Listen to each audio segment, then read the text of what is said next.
Ben, they fought to the end like they have been doing the past few months. What did you make of the final game of the season?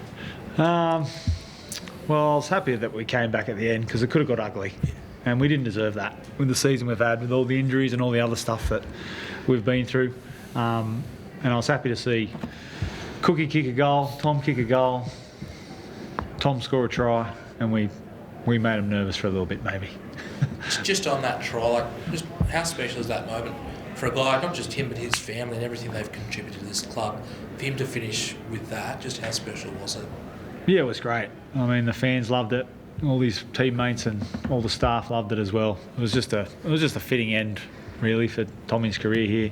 I thought he was great throughout the whole game. Actually, we started him today, and he showed what he's capable of still doing. So, it was a great moment for him and his family and everyone else. Cookie, to share the field with him, and obviously to have your farewell as well. Emotional out there tonight? I held it together quite well. Thought I would have lost it a bit more, but it's been a special week, special couple of weeks. The boys, Benny, the club, they've all made it well known that we're leaving and doing everything possible to make it special for us, along with the borough and the members as well. So, mate, I drive in every day with Tommy Burgess. He's going to leave a massive hole at this club. It was a pleasure to play alongside him, and it was awesome to see him get over the line, and then to kick the goal as well. We've been talking and we've been practicing about that, and he got it done. Benny, how do you assess, I guess, your time here as an interim coach that comes to a close now with this game? I've got no idea. Started off with a couple of losses. We had a good winning streak in the middle there, and we lost at the end. So we've tried to make it as enjoyable as we can and try to play as good a footy as we can. As I've said the whole time, like, it's difficult winning NRL games when you're full strength. And when you're not, it's even harder. So we've done our best. That's all we can be judged on, I think. Clubs should be chasing him. That's for sure. We're coming in a bad situation when he came in.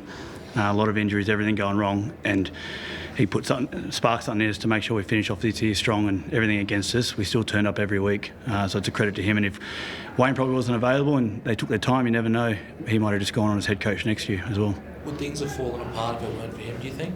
Possibly. It's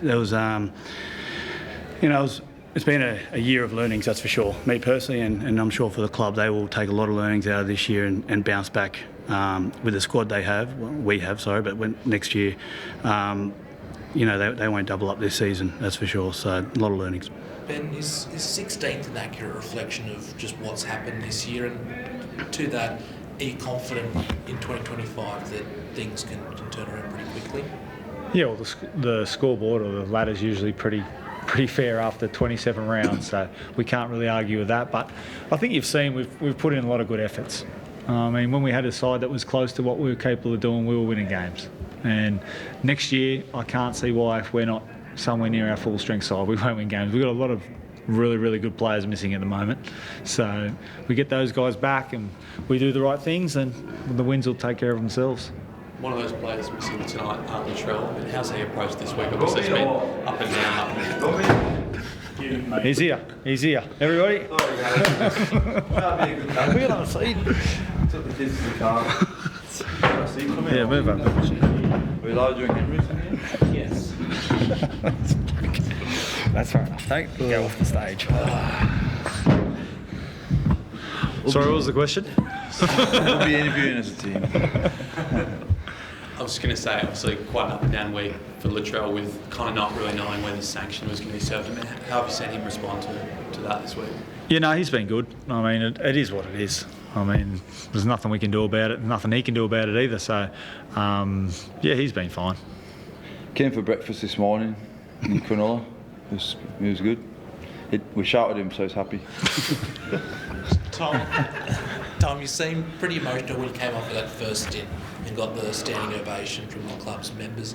Can I just ask, what was going through your head when you crashed over for that try and kicked the goal, which Cookie says he's been giving you some coaching lessons on? I just, I was happy to, get that in my last game. Wasn't be all and end all, but it opened up. I was surprised actually. They didn't come in on me. I think they just let me in, to be honest. 6-pointer. And then Something out of the back drawing numbers. Cookie said he was gonna. He had the kicking duty. He was gonna hand it to me if I got a try. So I'm glad it wasn't any further out, let's be honest. We spoke to you on Tuesday, had it sunk in, and you said it was probably getting there. Now that the game's finished and you walk around the stadium and you see the crowd acknowledging you, has it kind of hit home just how much you and your brothers have actually meant and done for this club? Yeah, it is. I suppose I've reflected a little bit through the week, and I'm just really grateful for what I've been able to do over here. Just came out here as a young lad, 1 year deal, not really knowing what to expect, and I suppose I'll leave 12 years later, and I spoke about earlier. The game's given me a lot more than I've given it, so I'll take a lot with me, and I love Australia. I'll be back here as well when I retire, but I just can't thank enough the Bunnies and everything they've done for me and my family, and they're a massive part of my life. And just a word on Cookie, he spoke about the car drives you two have had to and from training over the years, the service he's given you, I guess, close to the line. How much has he meant for this club? Yeah, he's been unreal, mate. He was happy when I moved over to the Shire because he's a bit tight, so Spit the fuel. He didn't want to drive all the time. Spit the fuel, and he makes me get coffees on the way in as well. So, but no, he's been an awesome teammate, awesome friend, someone just to lean on, bounce problems off and that sort of thing. But he's speaks for himself, what he's done in his career, and I think we're all really blessed to have played a part in his career, and it's not over for him yet, and I'm sure he'll keep going. Ben, how much of a hole do these two guys leave at this club? Not just in terms of what they do on the field, but in terms of the leadership around the Bookies? Yeah, massive. I mean, Cookie's everything you want in a player. He trains hard, on and off the field. He's a great teammate, does everything the team needs, whatever the team needs at any time. And Tom's exactly the same. And Tom's obviously experienced pretty much everything in rugby league, so he adds that to our forward pack, who's quite young at the moment. So he's not afraid to have a joke and keep it pretty light around the group as well. So they're going to be huge losses to the club. We know that, and we've known that for weeks by how much the boys want to get there and finish off the year with these blokes. So big losses, and you couldn't find two better teammates or players to be involved in a club. Cheers, guys. This year, NRL on 9 is your one-stop shop for all footy. That's right, Freddie.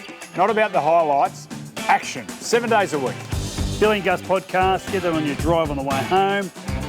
Immortal Behaviour, grab a seat on the couch for that, and of course my favourite, Freddie in the 8. The best footy brains, the biggest games. Don't trust the algorithm, subscribe to NRL on 9 and get all your entertainment there.